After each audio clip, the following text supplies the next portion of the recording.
सत्संग में आने से जन्मों जन्मों के पाप कट जाते हैं। सत्संग में आने से इंसान को खुद का मूल्यांकन करने का तरीका मिल जाता है। मैं कैसा हूं, मैं क्या करता हूं, क्या गलत है, क्या सही है, क्या करना चाहिए और क्या नहीं करना चाहिए। और कोई कह दे तो इंसान बुरा मान जाता है कि मुझे बुरा कहा तो कहा क्यों, मुझे रोका तो रोका क्यों। लेकिन जब संत सत्संग सुनाते हैं, सच्ची बात बताते हैं, तब इंसान को पता चलता है कि मेरे में ये कमियां और ये अच्छाइयां हैं। क्योंकि संत किसी का नाम लेके नहीं कहते, वो सांझी बात कहते हैं। पता सबको चलता है कि मेरे में ये कमियां हैं, मेरे में ये कमियां हैं। कोई मान के उनको दूर कर लेता है और कोई ढीठ बेशरम बन के फिर से वही काम करता रहता है। फर्क क्या होता है फिर? एक बंदा वचन सुन के अपनी कमियां दूर कर लेता है तो मालिक के प्यार से अंदर बाहर से माला माल हो जाता है। उसका मन उसे कभी भी तंग नहीं करता।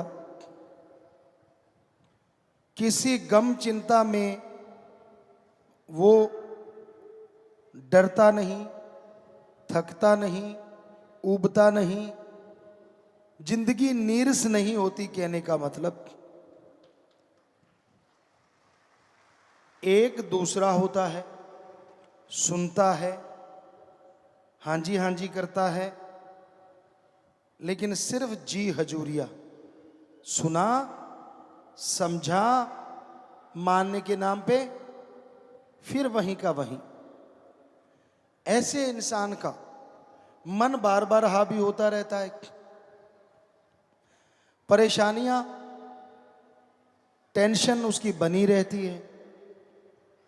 बेवजह, बिना वजह वो दुखी परेशान होता रहता है। तो फकीर राम की बात सुनाते हैं, जो सुन के मान लेते हैं उन्हें अंदर बाहर कोई कमी नहीं रहती, और जो हाँ जी करके मानते नहीं, फल उन्हें भी सत्संग में बैठने का मिलता है, पर अगले जहां में आत्मा को, इस जहां में वो खुशियां हासिल नहीं कर पाते।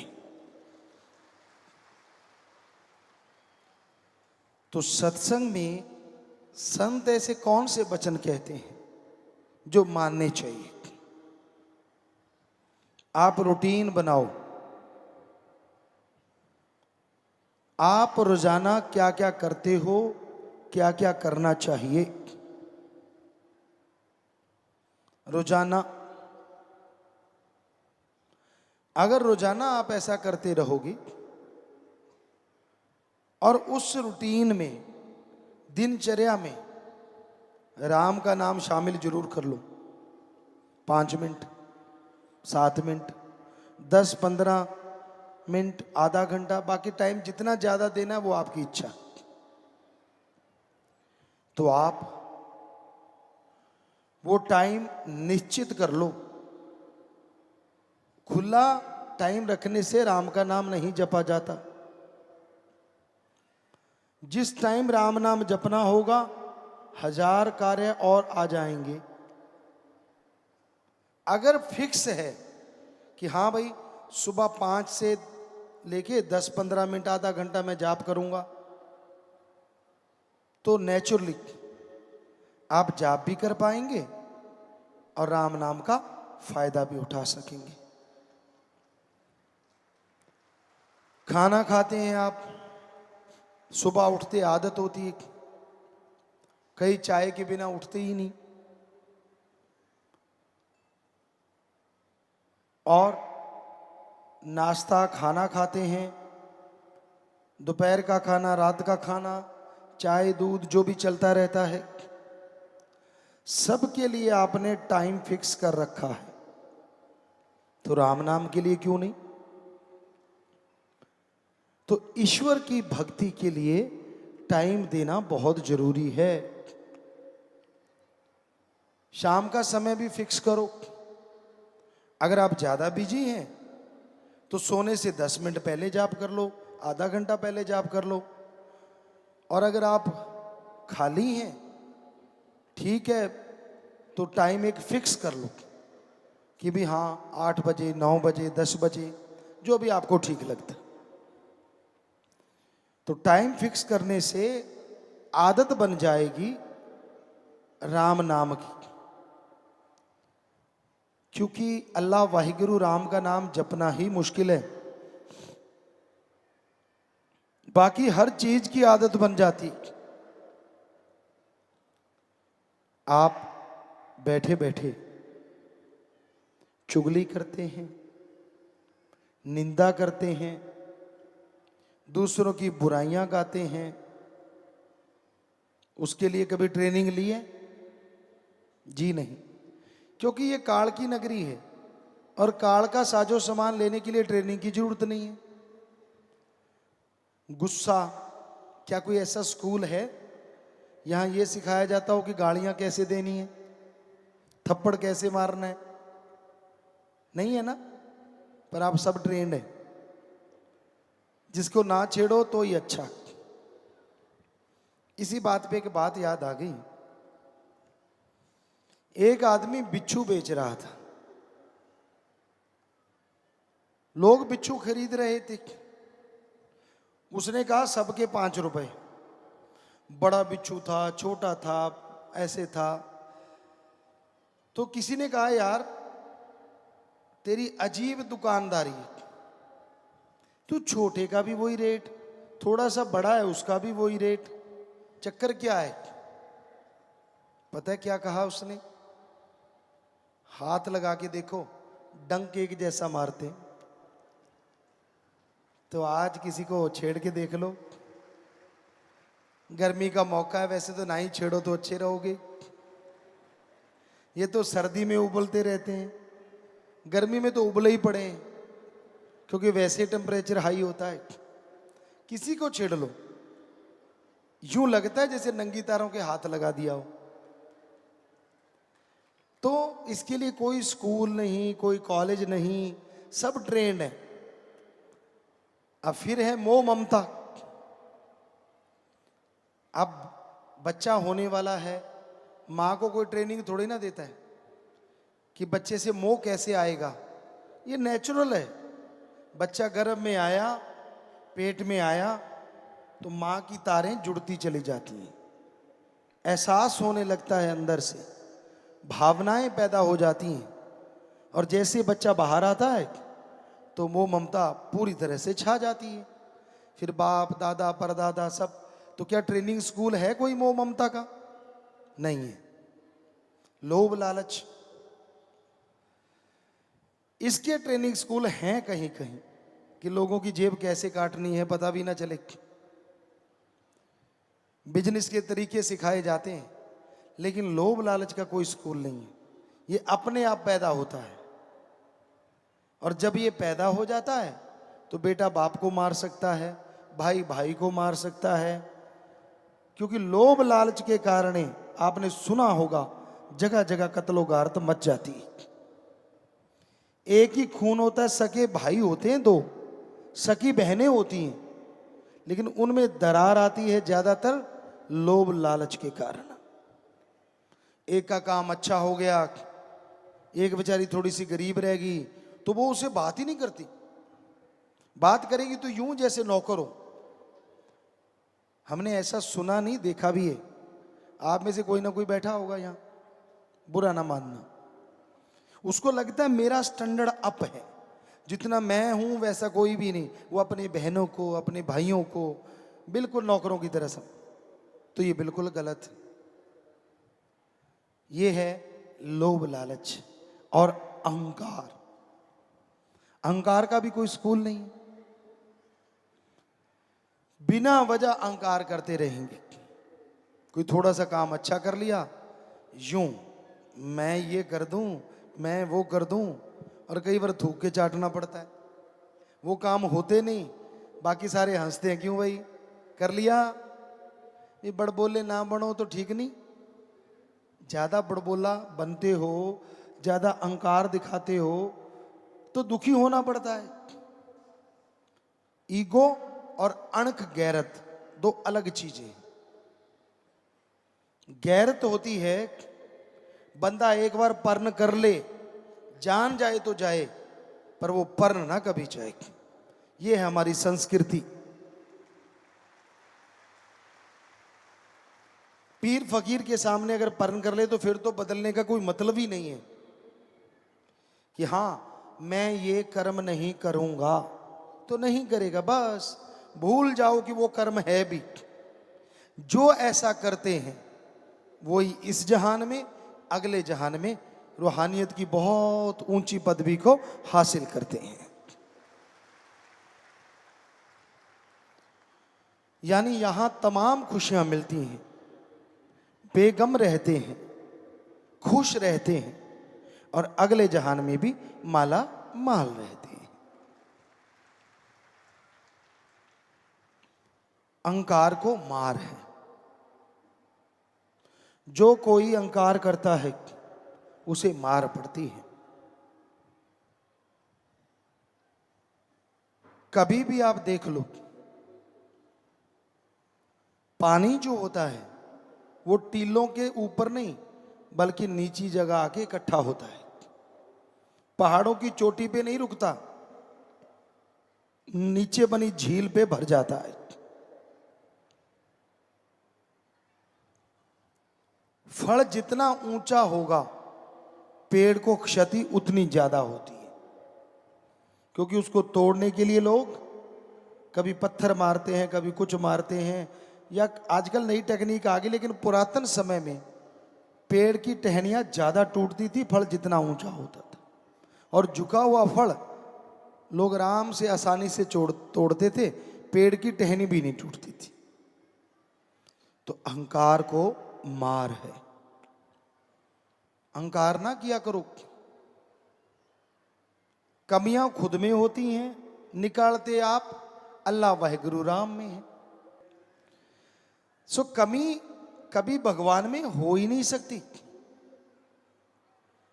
आदमी गलतियों का पुतला है, इसमें कोई दो राय नहीं। लेकिन आदमी की ईगो, अहंकार ऐसा होता है, वो अपनी कमी नहीं मानता, संतों में, भगवान में कमियां निकालता रहता है और पापों का भागीदार बनता चला जाता है। इसलिए अपने गिरेबान में देखिए, चारपाई के नीचे कहते ना निगाह मारनी चाहिए, दिए तले अंधेरा। दूसरों को ज्ञान देने से बेहतर है पहले खुद उस ज्ञान में डूब के अपने आप को पवित्र बना लो, फिर दूसरों को ज्ञान दो। आजकल ये बातें आम होती हैं, बात पे बात ख्याल में आ गई। जहाज में बैठते हो आप, कभी ध्यान दिया आपने, वहां एक अनाउंसमेंट होती है कि ऑक्सीजन की कमी आ गई तो मास्क बाहर आ जाएंगे।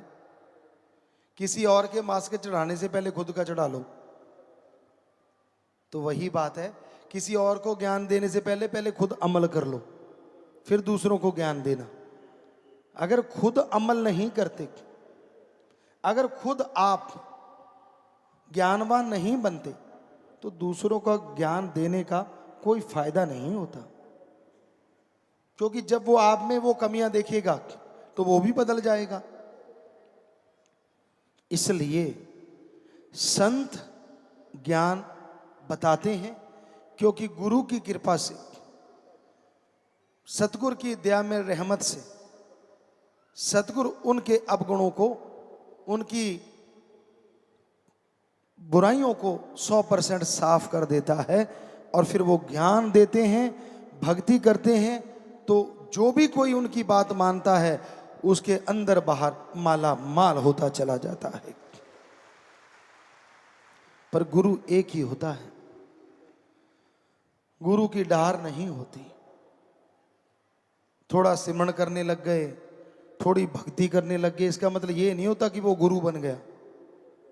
गुरु की निगाह में तो सिर्फ गुरु को देखो, उसका बराबर किसी को दर्जा मत दो।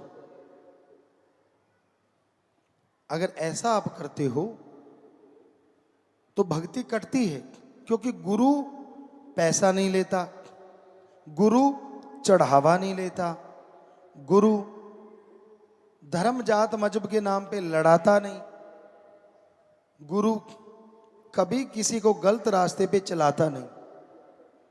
तो इसलिए गुरु को मानते हो अच्छी बात है, पर गुरु की भी माना करो, ये सबसे अच्छी बात है।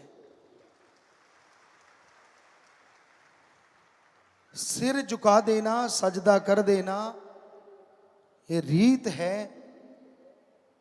ये इज्जत करने का एक तरीका है। लेकिन वचन मान लेना, ये रूहानियत पे तरक्की करने का तरीका है।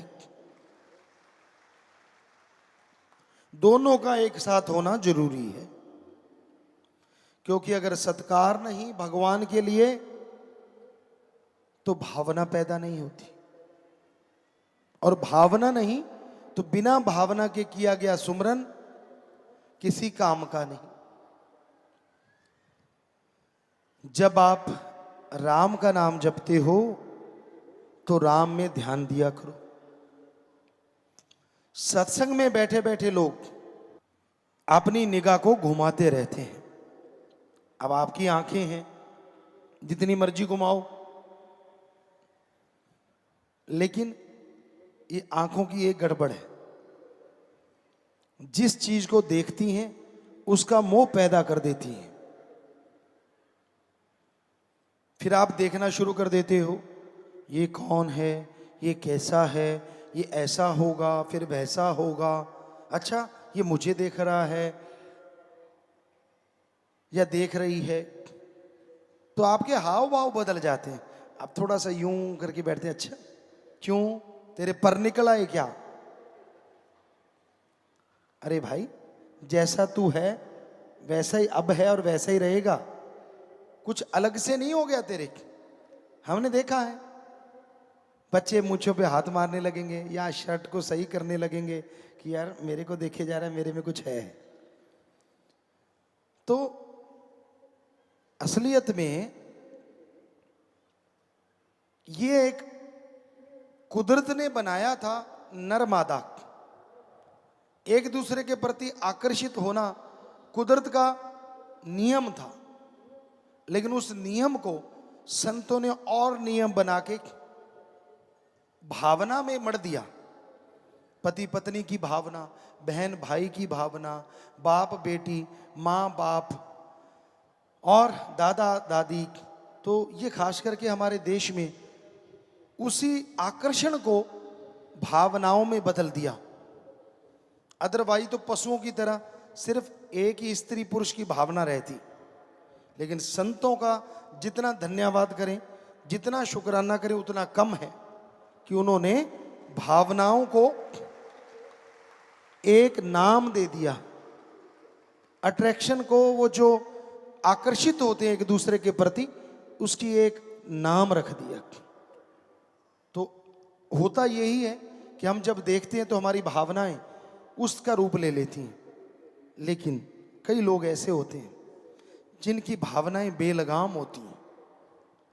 वो जिसको भी देखते हैं बस एक ही भावना होती है, काम वासना, गलत सोच, नेगेटिव थॉट्स, हर टाइम वही भावना चलती रहती है। इससे तंग आने की जरूरत नहीं है, इससे परेशान होने की जरूरत नहीं है। बस सुमरण करके रोज प्रार्थना करो कि भगवान मेरे में आज जो भी नेगेटिविटी आई, गलत भावना आई, वो कभी आप किसी को कहते हो कि इसका ये हो जाए, उसका वो हो जाए, तो उसके बारे में बोलो कि मेरे ऐसे सोचने से कभी किसी का बुरा ना हो, मेरा गलत सोचने से वो गलत काम ना हो। बस 5 मिनट सुमन कर लो, सारे दिन के पाप का पत्ता साफ। कितना आसान तरीका है। 2 मिनट कर लो, करो तो सही।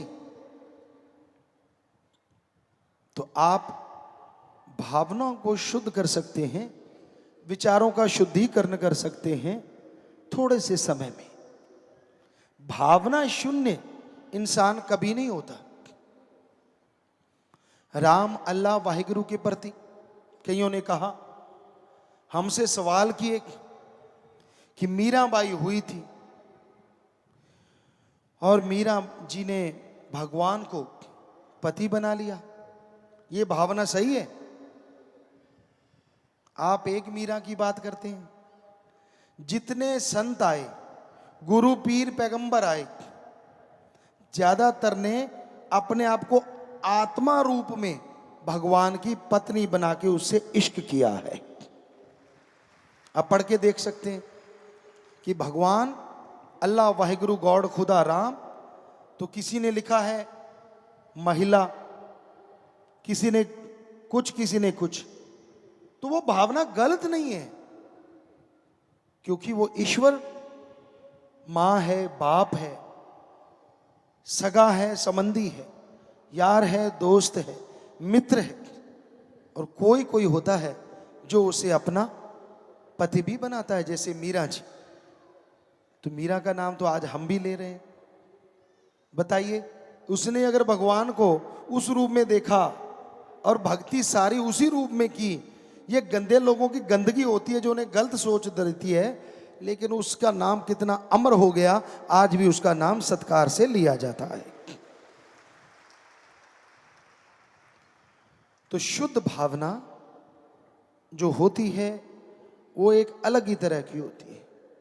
नहीं तो लोग भावनाओं के चक्रव्यूह में उलझे रहते हैं, पता ही नहीं चलता कब कौन सी भावना इंसान को बहा के ले जाती है, इंसान को गुमराह कर देती है। तो भावनाएं शुद्ध रहें, इसके लिए सुमरन जरूरी है। जन्मों जन्मों की भावनाएं होती हैं, किसी और शरीर में हो सकता है, किसी मनुष्य शरीर में भी। काल महाकाल की भक्ति करी ये सोच के कि भगवान की भक्ति है, तो उसको जन्म मनुष्य का जल्दी मिल जाता है, और फिर भगवान जी से प्यार उनका अडोल हो जाता है। भगवान का प्यार किसी को गुमराह नहीं करता, भगवान का प्यार किसी को धोखा नहीं देता, भगवान का प्यार कभी किसी को दुखी नहीं करता। अरे भगवान का प्यार तो सांप को हार में बदल देता है और जहर को अमृत में बदल देता है। पर कोई उससे प्यार करे तो ना, पैसे से प्यार, जमीन जायदाद से प्यार, पता नहीं किन किन चीजों से लोग प्यार में उलझे रहते हैं। हम नहीं कहते कि इनसे प्यार ना करो, करो, लेकिन एक हद से ना गुजर जाओ। अगर आप हद से गुजर जाते हैं तो आप दुखी रहते हैं। जो कहा जाता है कि बहुत ज्यादा बोलना अच्छा नहीं है, हद से ज्यादा, और हद से ज्यादा अच्छी नहीं है चुप। हद से ज्यादा अच्छी नहीं बरसात, और हद से ज्यादा अच्छी नहीं है धूप।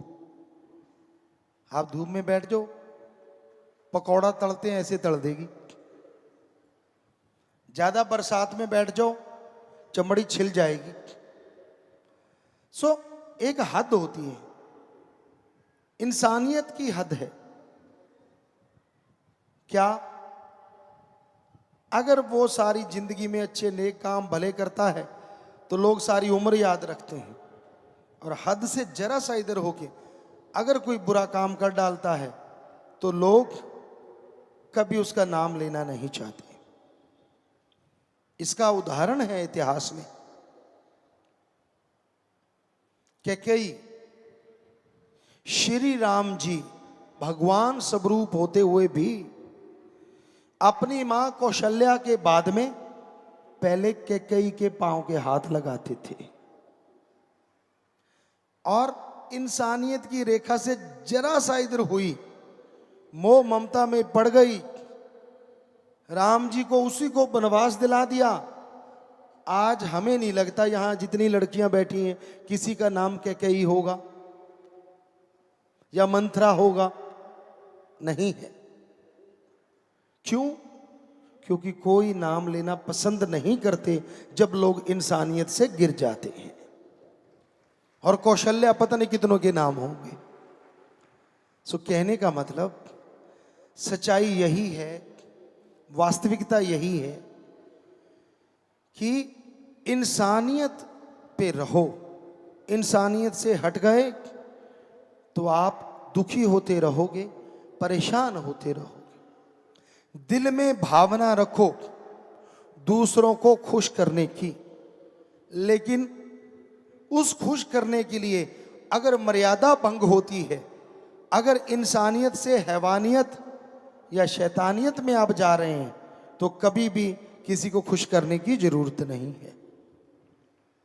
अच्छे कर्मों से खुश करो, मर्यादा में रह के खुश करो, ये है इंसानियत। ईश्वर ने अगर आपको ओहदा बख्श दिया, आप बड़े ऑफिसर हैं, कोई राज पहुंच है, भगवान के भक्त हैं, तो आपका फर्ज है रोते हुए के आंसू पहुंचना और उसके दुख दर्द को दूर करना। तो भगवान से आपका प्यार और बढ़ता जाएगा और खुशियों से माला माल होते जाएंगे।